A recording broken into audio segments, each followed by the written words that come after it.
Que alegria de saudar a igreja com a paz do Senhor. Rogo as orações da mesma em nosso favor, para que o Senhor nos dê a palavra no abrir e fechar dos nossos lábios. Nós, quando chegamos aqui no culto da igreja, somos apenas um canal. A palavra vem do céu. Nós somos apenas um instrumento que Deus utiliza para transmitir a sua palavra. Meus irmãos, hoje estamos aqui culto da restauração e eu quero, nesta oportunidade, reler um versículo da leitura lida nesta noite para nós aqui trazermos uma palavra. O versículo 49, palavras de Jesus, quando ele diz: e eis que sobre vós envio a promessa de meu Pai, ficai porém na cidade de Jerusalém, até que no alto sejais revestido de poder. Está aqui, irmãos, uma promessa. E esta palavra que Jesus aqui está falando e deixou registrado para nós a promessa da vinda de outro Consolador, do derramamento do Espírito sobre a igreja. Para isto acontecer, houve um processo. Começando no Antigo Testamento, a gente vamos ver os profetas de Deus anunciando a vinda do Espírito Santo, do derramamento do poder. E nós vemos lá no capítulo 2, versículo 28 do profeta Joel. Joel fala sobre este derramamento do poder. Diz o profeta, capítulo 2, versículo 28 de Joel: e há de ser que depois derramarei o meu espírito sobre toda a carne, e vossos filhos e vossas filhas profetizarão, e vossos velhos terão sonho, e vossos jovens terão visões. O profeta de Deus, o profeta Joel, foi usado por Deus para trazer uma mensagem de avivamento, uma mensagem onde mostraria Deus derramando do seu poder sobre o seu povo, sobre a sua igreja. E para isto acontecer, nós vamos lá para Gênesis e nós vamos ver a promessa de Deus, que Deus falou que haveria de nascer um da semente da mulher, que esmagaria a cabeça da serpente. E Paulo, escrevendo aos Romanos, Paulo no capítulo 16, versículo 20, Paulo diz: em breve Deus esmagará Satanás debaixo dos vossos pés. Aleluia. E nós vemos, irmãos, que Jesus veio, como Paulo escreve lá em Gálatas 4:4, e vindo a plenitude dos tempos, Deus enviou o seu Filho, nascido de mulher, nascido sob a lei. E a profecia se cumpre quando, a partir do Novo Testamento, João Batista, o último profeta, porque a palavra diz que a lei e os profetas duraram até João. Eu quero dizer uma coisa aqui à igreja, que profeta hoje não existe que nem antigamente. Se alguém chegar aí querendo passar pelo profeta, como querendo se comparar aos profetas do Antigo Testamento, ao profeta Isaías, Jeremias, Ezequiel e os demais, não acredite, porque o último profeta foi João Batista. Não existe mais essa questão de profeta. Hoje Deus usa em profecia. Nós somos hoje, quando Deus dá o dom, somos usados usada em profecia para entregar a mensagem para a igreja, porque a maior profecia que tem é a palavra. A palavra de Deus é a maior profecia. Quando você está pregando a palavra, você está no lugar do profeta. Você está tocando a buzina, que nem Joel falou no capítulo 2, tocai a buzina em Sião, perturbe-se todos os moradores da terra. Então nós sabemos, meus irmãos, que a palavra de Deus, quando chegou o tempo determinado, se cumpriu, porque em primeiro lugar, nasce João Batista. João Batista, filho de Zacarias e Isabel. Duas coisas impossíveis ao olho humano. Primeiramente, João Batista, nascido de Zacarias e Isabel. Zacarias era idoso, Isabel era idosa. Além de idosa, já tinha passado o costume das mulheres e era estéril.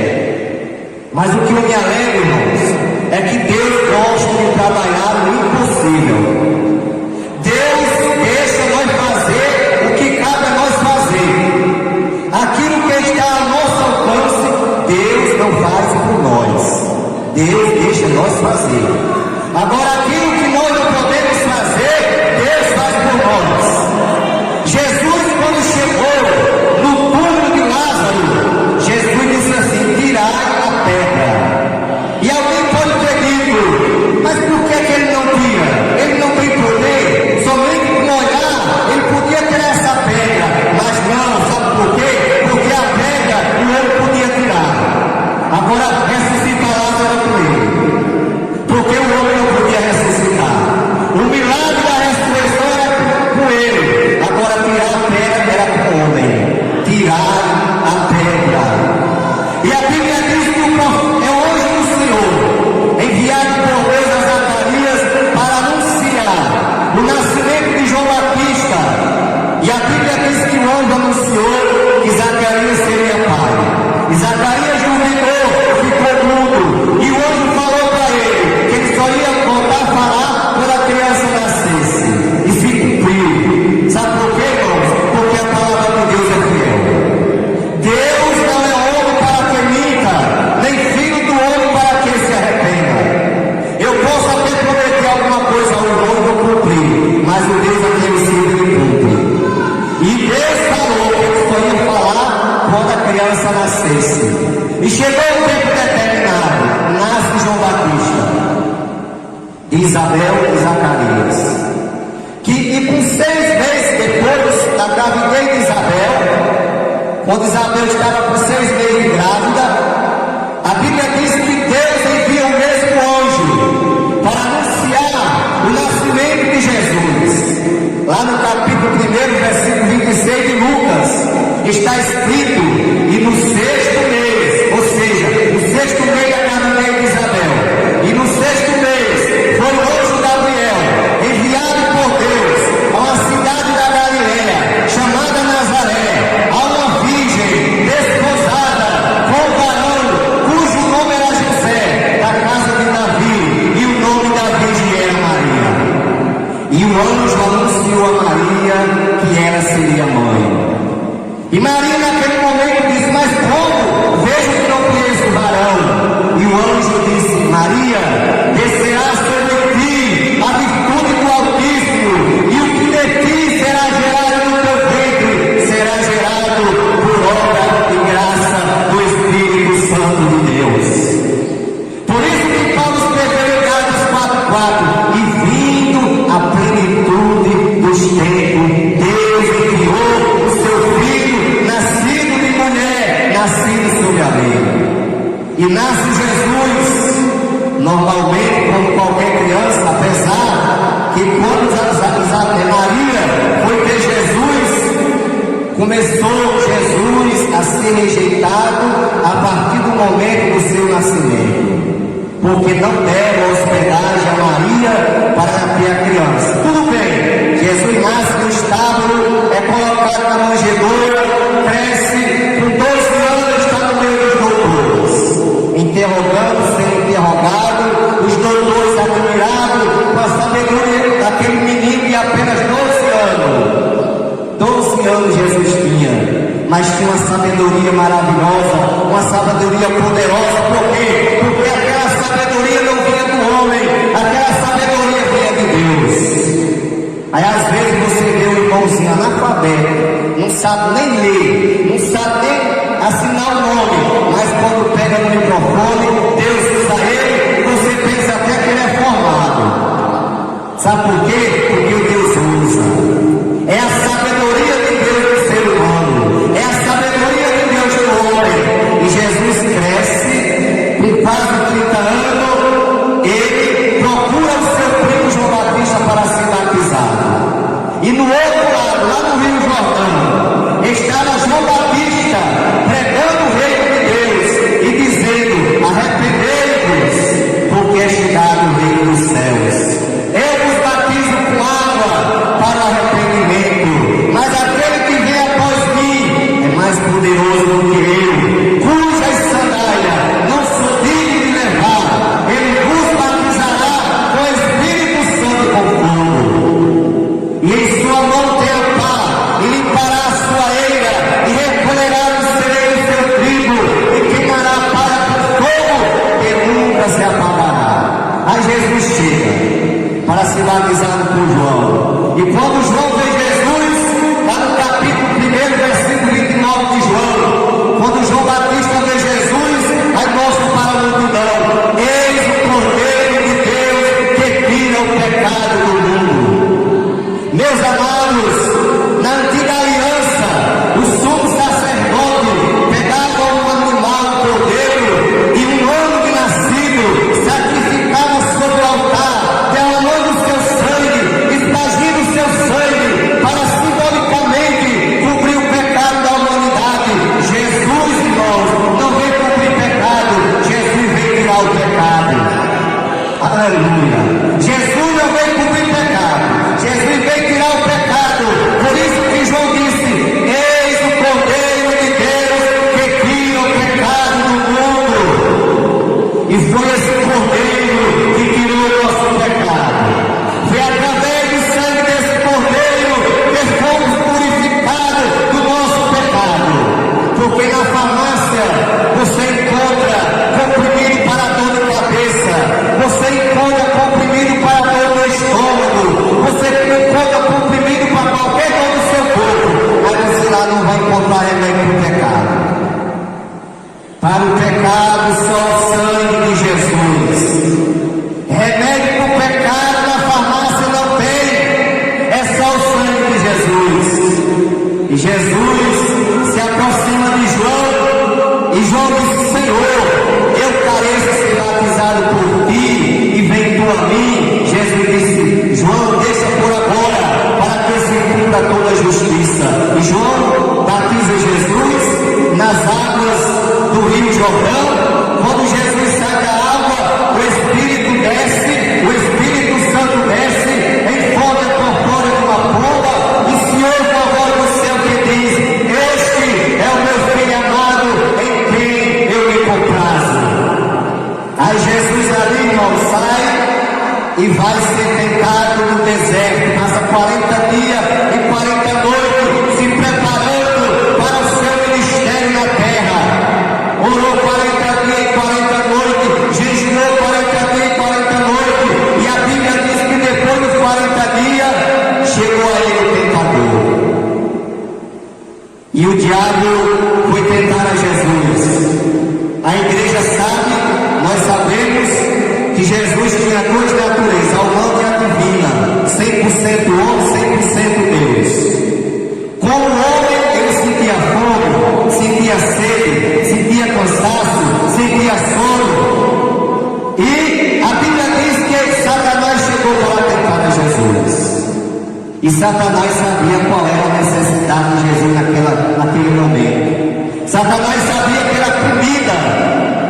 Porque se Jesus estivesse com a barriga cheia, ele não tinha tentado Jesus com fome.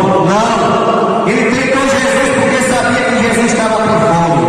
E colocou Jesus em dúvida, como sendo filho de Deus, dizendo: se tu és o filho de Deus, transforma essas pedras em pão. Mas Mas irmãos, Jesus não precisa provar a ninguém que é filho de Deus. Nem você, meu irmão, minha irmã, precisa provar a ninguém que você é crente, não. Você é crente. Se alguém cair abrindo a boca contra você, duvidando que você é crente, não se preocupe não. Entrega ele na mão de Deus. Que Deus sabe fazer a obra. Aleluia. Aí quando Satanás disse a Jesus, se tu és o filho de Deus, transforma essas pedras em pão. Jesus disse, Satanás, está escrito, nem só de pão viverá o homem, mas de toda palavra que sai da boca de Deus. Irmãos, o que eu acho interessante, que Jesus, ele foi buscar um versículo lá no livro do Pentateuco, quinto livro de Moisés, no livro de Deuteronômio, está escrito lá, nem só de pão viverá o homem, mas de toda palavra que sai da boca de Deus. Só que tem uma coisa, Satanás também conhece a palavra. Satanás também conhece a Bíblia. Aí como Jesus usou a Bíblia para ir contra ele também foi usar a Bíblia para ir contra Jesus. Aí levou Jesus para um lugar alto e disse, lança daqui abaixo, não está escrito. Ele foi buscar o versículo 11 do Salmo 91. Não está escrito lá que aos teus anjos dará ordem ao teu respeito e tomar-te-ão em tuas mãos para que não tropeces em alguma pedra. Aí Jesus disse, também está escrito, Satanás, não tentarás o Senhor teu Deus. Aleluia. Aí novamente o diabo leva Jesus para um lugar bem alto, mostra os reinos, o mundo e a glória dele, e diz, tudo isso te darei se prostrares e me adorares. Jesus disse, está escrito, Satanás, somente ao Senhor teu Deus adorarás e a ele servirás. E a Bíblia diz que o diabo se ausentou dali e os anjos vieram e serviram a Jesus. Aí Jesus começa o seu ministério, começa pregando o reino dos céus, começa curando os enfermos, começa preparando os apóstolos, chamando de um a um, formou uma classe de 12 discípulos, mas sempre Jesus preparava ele e dizia a ele que era necessário ele passar pelo sofrimento, que era necessário ele morrer, ser morto, ser sepultado, mas ao terceiro dia ressuscitaria. E lá em João 14 nós vemos Jesus ali com aquela palavra de conforto para os apóstolos, e ele diz para os discípulos, não se turbe o vosso coração, credes em Deus e em mim, na casa de meu Pai há muitas moradas, se assim não fosse, eu não pude teria dito, vou preparar lugar, mas se eu for e vos preparar lugar, virei outra vez e vos levarei para mim mesmo, para que onde eu estiver, vós estejais também. Oi, igreja, esta palavra é para nós também hoje.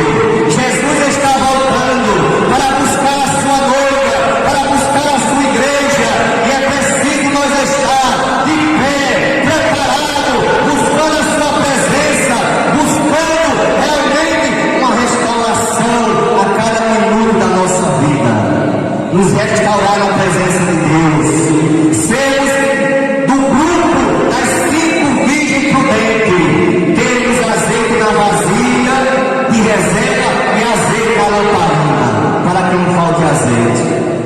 Jesus assim cumpriu o ministério, fez milagre, ressuscitou, curou, limpou leprosos, mas chegou o momento de se cumprir o que ele falou naquela última ceia.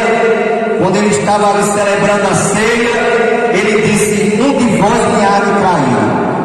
E os discípulos ficaram curiosos, porque esse dom de curiosidade, não é da agora nós, de muito tempo, viu? O ser humano é curioso. E os apóstolos também estavam curiosos para saber quem era que ia trair Jesus. Mas Jesus depois revelou, porque o próprio Judas se entregou com a sua própria boca. E a Bíblia diz que Jesus foi entregue por Judas aos soldados romanos. Jesus foi preso, foi levado ao julgamento, foi condenado, foi levado à cruz, ao Calvário, morreu sepultado, mas ao terceiro dia ressuscitou. E aqui, nesta palavra lida, que foi lida nesta noite, ele diz que ficasse em Jerusalém, até que do alto sejais revestido de poder. Lá em Atos, capítulo 1, versículo 8, antes de Jesus subir ao céu, Jesus diz assim: mas recebereis a virtude do Espírito Santo, que há de vir sobre vós, e sereis testemunha, tanto em Jerusalém, como em toda a Judeia, Samaria e até os confins da terra. Aí Jesus ressuscita, passa 40 dias com os discípulos na terra, sobe para o céu, mas ele disse: ficai em Jerusalém. E os discípulos foram para Jerusalém, ficaram no cenáculo, trancados, orando, buscando a promessa, buscando o derramamento do poder alto, da promessa de Deus. E eu acredito, irmãos, porque da subida de Jesus para o céu para o dia de Pentecostes foram 10 dias. E eu acredito que enquanto os irmãos oravam ali, oraram o primeiro dia, nada aconteceu. Oraram o segundo dia, nada aconteceu. O terceiro, o quarto, o quinto, eu acredito que como o ser humano é frágil, eu acho que já tinha ali querendo desanimar. Porque o nosso defeito, igreja, é querer tudo na hora.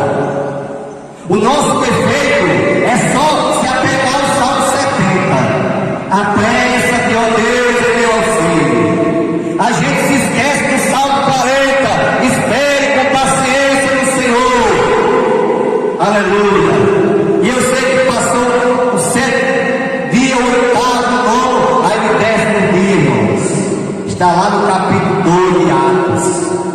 Cumprindo-se o dia de Pentecostes, estavam todos reunidos no mesmo lugar.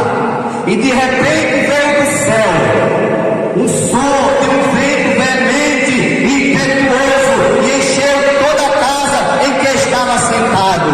E viram língua repartida como de fogo, e todos foram cheios do Espírito Santo e começaram a falar em outras línguas, conforme o Espírito Santo lhe concedia que falasse. Por isso que a palavra está dizendo: e eis que sobre vós envio a promessa do meu Pai.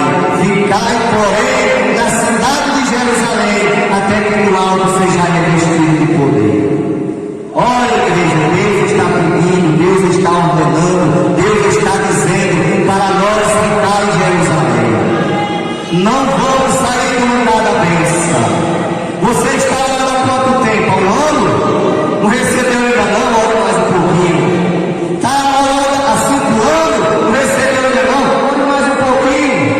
Porque o Deus que lhe prometeu, Ele é fiel para cumprir. Se Deus falou, se você tem convicção que foi Deus que lhe prometeu, pode esperar que vai chegar a hora. Abraão esperou 25 anos pela promessa, mas no tempo certo Deus cumpriu com a sua promessa. Então Deus que fala é o Deus que cumpre. O Deus que essa igreja serve não é homem para que grita, nem filho do homem para que se arrependa. Aleluia. E o que eu acho interessante, irmãos, é que Jesus é maravilhoso. Jesus sabe fazer as coisas. Eu ouvi uma vez o pastor João de Deus contar uma história, e o pastor João de Deus gosta de contar muitas histórias interessantes que servem para a nossa edificação. E uma vez ele contou que estava em cima do templo, madeirando o templo, e uma pessoa lá, incrédula, me parece que não era nem crente essa pessoa. Se eu estiver errado, pastor, pode me corrigir. Aí falou que Deus tinha feito alguma coisa errada, porque tinha que colocar essa carne da perna para frente, porque a pessoa que coloca ali em cima daquele templo, com o joelho, com a canela naquela madeira, doía muito, e se ele tivesse colocado essa carne para frente, aí apoiava na madeira. Aí o pastor disse: não, você está enganado. Já pensou se ele coloca para frente e nós sentados nesse osso duro? Deus faz as coisas bem feitas. Aleluia. Aí Deus escolheu o dia de Pentecostes por quê, irmão? Pentecostes é uma grande festa realizada em Israel. Vem gente de todas as nações. E Deus queria naquele dia, sabe por quê? Porque naquele momento que os irmãos foram batizados, que houve aquele alvoroço, aquela zoada dos irmãos, gritando glória a Deus, aleluia, falando em língua, aí o povo correu para ver. Aquela multidão correu para o templo. E quando ali chegou, alguns diziam que os irmãos estavam embriagados, porque achavam que se a festa, os irmãos tinham ido beber lá na festa e estavam embriagados. Outros diziam que os irmãos estavam com demônio. Aí Pedro se levanta. Só o que vocês estão vendo aqui não é porque estão embriagados, não. Isso aqui é a promessa do profeta Joel, que nos últimos dias derramaria Deus do seu Espírito sobre toda a carne. E Pedro, aquele Pedro que negou Jesus diante de uma mulher, naquela hora usado por Deus, batizado com o Espírito Santo, entregou a mensagem de Deus, e aqueles homens ficaram tocados ao ponto de perguntar a Pedro: que faremos nós, varões irmãos? E Pedro disse: arrependei-vos e convertei-vos, para que sejam apagados os vossos pecados e venha o tempo do refrigério pela presença do Senhor. E aí quase 3.000 almas se entregaram para Jesus, aceitaram Jesus como Salvador. Aí o Evangelho começou a crescer.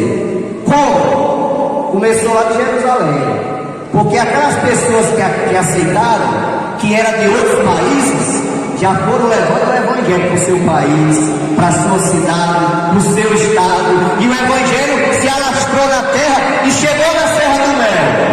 Aleluia. E nós fomos alcançados por esse Evangelho, e estamos aqui nesta noite, em pleno culto da restauração. Então, se nós estamos sentindo que não estamos buscando o poder, a presença, a promessa de Deus, vamos, irmãos, começar a buscar, porque Deus está com as mãos estendidas para nos dar a promessa. Deus está com as suas mãos estendidas para nos abençoar.